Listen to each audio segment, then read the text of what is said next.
नमस्कार विद्यार्थी मित्रांनो, तुम्हा सर्वांचं स्वागत आहे आपल्या केमिस्ट्रीच्या चॅनलवरती. आणि आजचा आपला टॉपिक असणार आहे जे काही कॉन्सन्ट्रेशन असतं. आपण लास्ट लेक्चरमध्ये पाहिलं की जे कॉन्सन्ट्रेटेड ऍसिड असतं आणि डायल्यूट ऍसिड असतं. ठीक आहे, तर आपण तिथं दोन कन्सेप्ट पाहिल्या होत्या.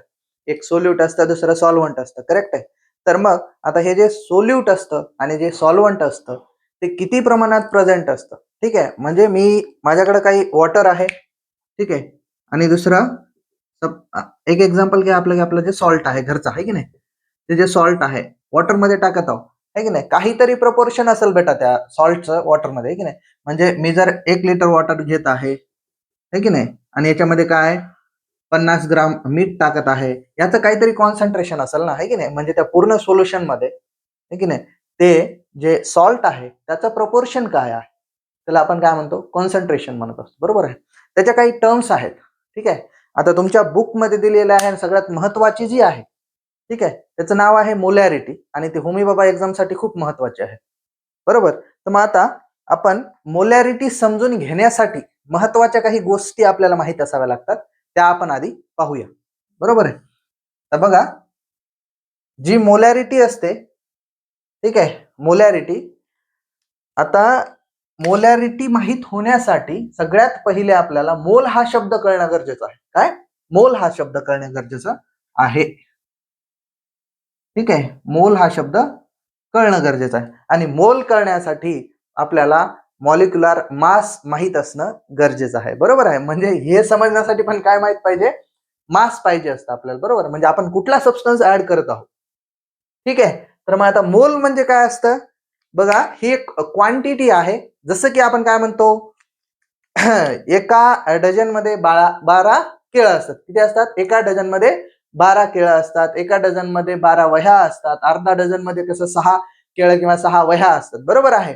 तर तशाच पद्धतीने मोल ही एक क्वांटिटी आहे, आणि त्याच्यामध्ये काहीतरी स्पेसिफिक अमाऊंट मध्ये ऍटम्स प्रेझेंट असतील, किंवा त्या जर कंपाऊंड असेल तर त्याच्यात मॉलिक्युल्स प्रेझेंट असेल, आयनचं सोल्युशन असेल तर त्याच्यात आयन्स प्रेझेंट असतील, आणि अजून जर क्रिस्टलाइन स्ट्रक्चर वगैरे असेल ते फॉर्म्युला युनिट प्रेझेंट असतात.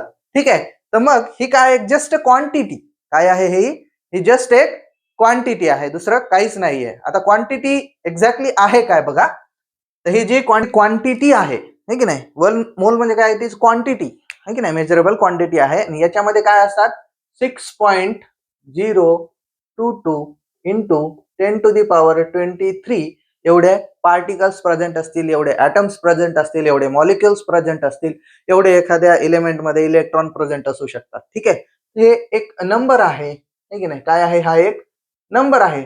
आता हा दिला कोणे वगैरे, आहे की नाही, हे दिलेला जो शास्त्रज्ञ आहे त्याचं नाव आहे अवोगॅड्रो. त्याला आपण अवोगॅड्रोचा नंबरही म्हणतो, आणि त्याला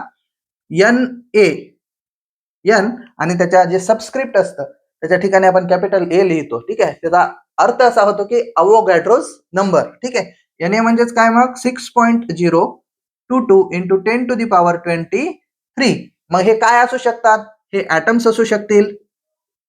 ठीक आहे, जर तुम्हाला इलेमेंट दिला त्याच्यात ऍटम्स असू शकतील, एखादा कंपाऊंड दिला त्याच्यात मॉलिक्युल्स असू शकतील, ठीक आहे, किंवा एखादं सोल्युशन दिलं त्याच्यात तेवढे आयन्स असू शकतात.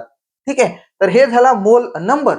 ठीक आहे, तर मोल एक्झॅक्टली कसा, आता फॉर एक्झाम्पल मला काय म्हणायचंय की एक मोल, 1 मोल सबस्टन्स आहे. काय आहे, 1 मोल सबस्टन्स आहे. तर मी त्याला डिफाईन कसं करणार, बरोबर आहे.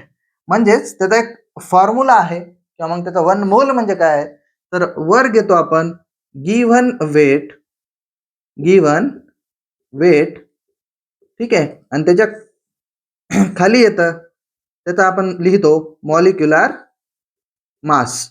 काय लिहितो, मॉलिक्युलर मास. ठीक आहे, आता हा शब्द आला नवीन आपल्यासाठी. ठीक आहे, काय आहे तो, मॉलिक्युलर मास. ठीक आहे, आता बघा मॉलिक्युलर मास काय असतं, मॉलिक्युलर मास. ठीक आहे, ह्याला आपण जनरली म्हणू शकतो मास ऑफ ए मॉलिक्यूल. ठीक आहे, ह्याला काय म्हणू आपण, मास ऑफ ए मॉलिक्यूल. ठीक आहे, आता मास ऑफ मॉलिक्यूल म्हणजे एका मॉलिक्यूलचं काय असेल, ते मास असेल. बरोबर आहे. आता एका मॉलिक्यूलचं मास म्हणजे कसं, आता हा जो मॉलिक्यूल आहे, ठीक आहे, हा जो मॉलिक्यूल आहे याचं मास कसं करणार मला, आता हे मॉलिक्युल एक जस्ट एक्झाम्पल बघा, आपल्याकडे काय आहे, फॉर एक्झाम्पल CH4 हा काय आहे, एक मिथेन मॉलिक्युल आहे. याचा आपल्याला काढायचं आहे मास. ठीक आहे, काय काढायचं, मॉलिक्युलर मास आहे. एका ऍटमचा मास ऍटॉमिक मास आणि मॉलिक्युलचं मास मॉलिक्युलर मास. ठीक आहे, तर मग जे मॉलिक्युलर मास राहतं ते राहतं सम ऑफ ऍटॉमिक मासेस. काय असते, सम ऑफ ऍटॉमिक मास राहते. ठीक आहे, म्हणजे आता याच्यात किती ऍटम आहेत आपले, कार्बन एक आहे आणि दुसरे 4 हायड्रोजन प्रेझेंट आहे. ठीक आहे, एक कार्बन आहे आणि दुसरे 4 हायड्रोजन प्रेझेंट आहेत. बरोबर आहे. मग एका कार्बनचं मास किती असतं, 12 असतं बाळा. बरोबर आहे. आणि एका हायड्रोजनचं मास असतं 1, 4 गुणिले 1. बरोबर. तर टोटल किती येतं यांचं, 16 ग्राम. हे काय झालं, मॉलिक्युलर मास झालं. कुणाचं, मिथेनचं झालेलं आहे. करेक्ट आहे. मग आता हे झालं मॉलिक्युलर मास. मग आता तुम्ही गिव्हन वेट किती देताय त्याच्यावर डिपेंड करतं तुमचा मोल नंबर किती येतो. बरोबर आहे. फॉर एक्झाम्पल आता मॉलिक्युलर मास समजलं तुम्हाला. ठीक आहे, बघा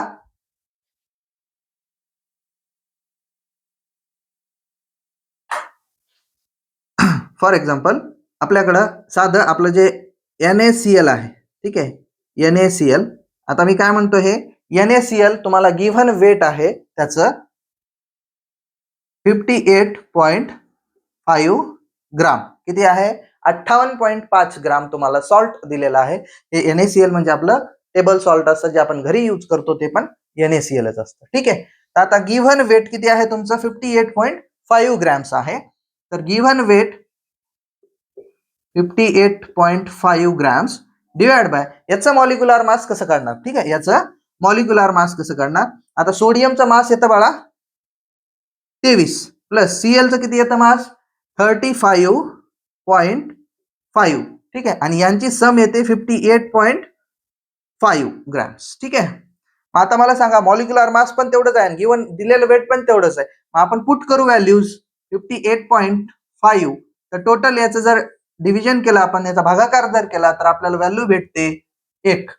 ठीक आहे, मग काय झालं, हे नंबर ऑफ मोल्स आले कुणाचे, NaCl चे. जर मी 58.5 ग्रॅम NaCl जर घेत असेल तर मी त्याला काय म्हणतो की हा जो NaCl आहे तो 1 मोल क्वांटिटी आहे. काय आहे, हे 1 मोल आहे. किती आहे, 1 मोल आहे. ठीक आहे, तर मग आणखी याच्या व्यतिरिक्तही भरपूर सारे मॉलिक्युल्स असतात. ठीक आहे, त्याचं आपण पाहूया काही एक्झाम्पल्स. बघा, फर्स्ट आहे 6.3 ग्रॅम ऑफ HNO3. ठीक आहे, दुसरं घेऊ आपण 49 ग्रॅम ऑफ H2SO4. ठीक आहे, आता हे दोन पाहूया. बघा, पहिले काय दिलं, 63 ग्राम्स दिलेला HNO3. ठीक आहे, तर आपल्याला काढायचं नंबर ऑफ मोल्स. आपल्यासाठी गिव्हन डेटा काय आहे, गिव्हन काय आहे, गिव्हन वेट आहे आपल्याकडे 6.3. करेक्ट आहे. आपल्याला फाइंड करायचंय मॉलिक्युलर मास. मॉलिक्युलर मास बरोबर. आता मॉलिक्युलर मास किती आहे हायड्रोजनचं, 1 प्लस नायट्रोजनचं असतं 14 प्लस एका ऑक्सिजनचं असतं 16. 16 त्रिक 48. 3 गुणिले 16 म्हणजे 16 त्रिक 48. 14 आणि 1 15 प्लस 48. ठीक आहे, तर याचं टोटल येतं 63. आता हे 63 ग्राम याचा मॉलिक्युलर मास आलेला आहे बाळा. ठीक आहे, काय आलेलं आहे, मॉलिक्युलर मास. मग आपल्याला फाइंड काय करायचं, नंबर ऑफ मोल्स. आता एवढ्या ग्राम्स मध्ये हे किती मोल प्रेझेंट आहे. ठीक आहे, तर मग काय करू, आता मोल्स काढू. गिव्हन किती दिलंय 6.3 डिवाइड बाय 63. तर ह्याचे नंबर ऑफ मोल्स किती येतात, 0.1. किती येतात, 0.1. आता इकडलं पाहूया. बघा, इथं गिव्हन काय, गिव्हन वेट आहे 49. ठीक आहे, त्याच्यानंतर तुम्हाला मॉलिक्युलर मास काढायचा आहे. मॉलिक्युलर मास बघा, H2SO4 मध्ये एका हायड्रोजनचा मास 1, तिथं हायड्रोजन आहेत 2 प्लस एक सल्फरचा मास आहे 32 प्लस एका ऑक्सिजनचा मास असतं 16. आपल्याकडे टोटल ऑक्सिजन आहेत 4. ठीक आहे, बे एक बे हे 2 प्लस हे 32 प्लस 16 चौक 64. ठीक आहे, आता ह्याचं कॅल्क्युलेशन केल्याच्या नंतर तुम्हाला 98 एवढा युनिट भेटतो बरं, म्हणजे 98 याचं मॉलिक्युलर मास झालं. ठीक आहे, मग आपल्याला काय काढायचं आता, मोल्स काढायचे. ठीक आहे, आता मोल्स मध्ये बघा तुम्हाला गिवन दिलेलं आहे 49 डिवाइड बाय तुम्ही असेल 98 1/2. ह्याला कॅल्क्युलेट जर केलं तर 1/2 येतं आणि याचा येतं 0.5 मोल. ठीक आहे, आता इथे किती आले होते 0.1 0.5 मोल. आता हे मोल काढायचं तुम्हाला समजलं जर असेल तर आपल्याला कुठं जायचं आहे, मोलॅरिटीकडे जायचं आहे. ठीक आहे, आता बरेचसे एक्झाम्पल्स आहेत. ठीक आहे, तर हे तुम्हाला सॉल्व्ह करता येतील. ठीक आहे, मी आपण काय करूया, याच्या नेक्स्टचा जो पार्ट आहे, जसं त्याला आपल्याला मोलॅरिटी काढायची आहे. ठीक आहे, आपल्याला एखाद्या सॉल्व्हंट मध्ये त्याला डिझॉल्व्ह करायचं आहे आणि त्या सॉल्व्हंट मध्ये त्याचं कॉन्सन्ट्रेशन किती आहे हे सांगायचं आहे, त्याला आपण मोलॅरिटी म्हणतो. आणि ते आपण काय करणार आपल्या नेक्स्ट लेक्चर मध्ये पाहणार आहोत. ठीक आहे, थँक्यू.